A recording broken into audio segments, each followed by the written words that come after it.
Hello friends, welcome to our YouTube channel. তো আজকে আমরা একটা খুব ইন্টারেস্টিং জিনিস নিয়ে আলোচনা করতে চলেছি।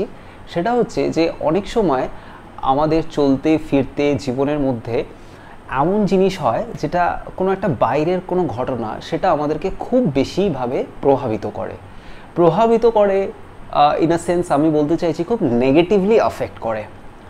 এখন সেটা যে কোনো জিনিস হতে পারে, সেটা হতে পারে কোনো একটা বিষয়ের জন্য মন খারাপ হয়ে যাওয়া বা ডিপ্রেসড হয়ে যাওয়া, বা হতে পারে যে কোনো একটা বিরক্তিকর ভাব সেটা বারবার কন্টিনিউয়াসলি আমাদের মধ্যে আসে, বা এমনটা হতে পারে কোনো এক ধরনের দুশ্চিন্তা যেটা কিনা আমাকে কোনো রকমভাবেই শান্তিতে থাকতে দিচ্ছে না। এখন এটাকে আমরা কিভাবে হ্যান্ডেল করব?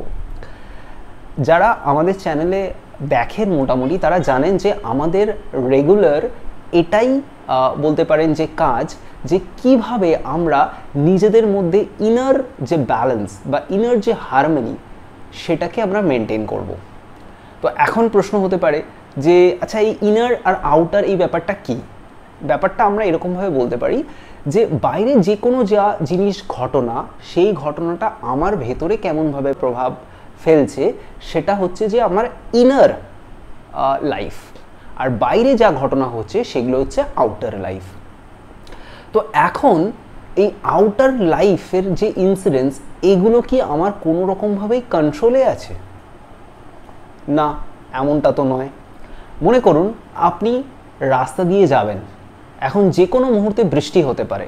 আপনার মনে হচ্ছে যে বৃষ্টি হলে হয়তো আমি ভালোভাবে যেতে পারবো না, ভিজে যাব ইত্যাদি নানান রকমের দুশ্চিন্তা, বা কোথাও আপনি পার্টিতে যেতে চান, সেক্ষেত্রে আপনার হতে পারে। বা এমনটাও হতে পারে যে হয়তো কোনো এক ব্যক্তির সাথে আপনি চান না যে দেখা করতে, কিন্তু একটা মহলের মধ্যে বা একটা বন্ধু মহলের মধ্যে যেতে গেলে দেখা যাচ্ছে যে তার সাথে আপনাকে দেখা করতেই হবে। তো এই যে বাইরের যা সমস্ত বাহ্যিক ঘটনা, এই ঘটনাগুলোকে কোনো রকমভাবেই আমরা নিয়ন্ত্রণ করতে পারি? একেবারেই নয়। কিন্তু তাহলে আমরা কি করতে পারি? বাইরে যে ভাবটা আমাদের মধ্যে বিরক্তি ভাবটা আনছে, বা বাইরে যে ভাবটা থেকে আমাদের দুশ্চিন্তা আসছে, সেইটা আমাদের ভেতরে যে প্রভাবটা করছে সেটা কিন্তু আমাদের নিয়ন্ত্রণের মধ্যে আছে, সেটাকে কিন্তু আমরা কন্ট্রোল করতে পারি। কিন্তু আমাদের মনে হতে পারে যে তাই কি? এমন তো নয়, বাইরের এমন বহু জিনিস ঘটে আর সেগুলো আমাকে একেবারে নাড়িয়ে দাঁড়িয়ে বিপর্যস্ত করে দেয়। কিভাবে আমরা আমাদের নিজেদের ভেতরে নিয়ন্ত্রণ করব?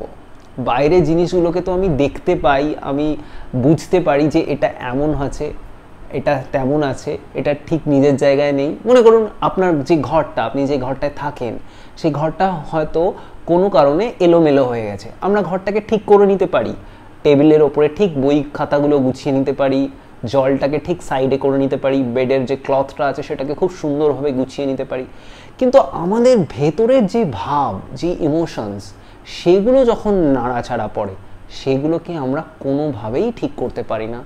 আর ফলে আমাদের যে ইনার যে লাইফ আছে, বা ইনার যে ইমোশনস, ইনার যে ভাইটালিটিস যা কিছু আছে, থটস আছে, এগুলো সমস্তটা মিলে একটা মেস তৈরি করে।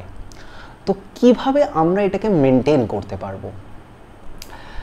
বাইরের জিনিসগুলো যেহেতু আমাদের নিয়ন্ত্রণে নেই, তাই বাইরের জিনিসগুলো তো আমরা মেনটেন করার চেষ্টাও করতে পারি না। যতটুকু সম্ভব আমরা করব ডেফিনেটলি, কিন্তু আমরা আমাদের ইনার জিনিসটাকে করতে পারি যদি আমাদের মধ্যে এইটুকুনি ক্ল্যারিটি থাকে যে কোনটা কোথা থেকে আসছে, এবং আমার ভেতরে যা যা ভাব উঠছে সেই ভাবটা, মনে করুন এমন যে আমার মধ্যে একটা বিরক্তিকর ভাব উঠছে, আমি জাস্ট ভাবটাকে দেখলাম, ভাবটা উঠছে, এবং কিছুক্ষণ পরে আমরা যদি দেখতে থাকি তাহলে আমরা দেখব যে ভাবটা ধীরে ধীরে তিরোহিতও হয়ে যায়।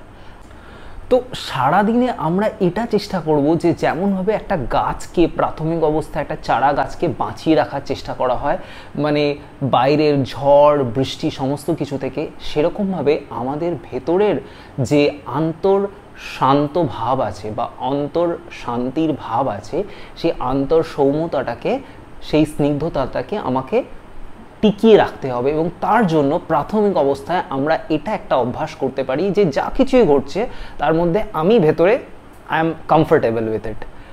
আমাকে ভেতরের যে শান্ত ভাব সেটাকে কোনো রকম ঘটনার দ্বারাই প্রভাবিত হতে দিলে চলবে না।